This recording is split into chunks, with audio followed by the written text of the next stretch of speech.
ఎందుకో తెలుసా? ఎందుకంటే నువ్వంటే ఆయనకు ప్రాణం కాబట్టి.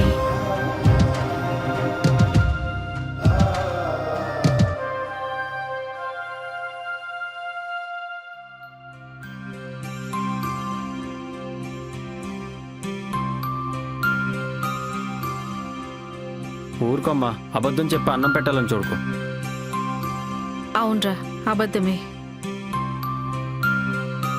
మీ నాన్న అబద్ధంగానే కోపాన్ని చూపిస్తున్నాడు. కానీ ఆకాశమంత ప్రేమ తనలోనే దాచుకున్నాడు. చందమామ కథలొద్దమ్మా. అవునరా, చందమామ కథలే. నువ్వు చిన్నపిల్లాడిగా ఉన్నప్పుడు మీ నాన్న గుండెల మీద పడుకోబెట్టుకుని ఆడిస్తుంటే నేను చందమామ కథలు చెప్తూ నీకు అన్నం తినిపించేదాన్ని. నువ్వెప్పుడైతే కడుపులో పడ్డావో అప్పటినుంచి నీ గురించి ఆలోచిస్తున్నాడు. తన గురించి ఆలోచించడమే మర్చిపోయాడు.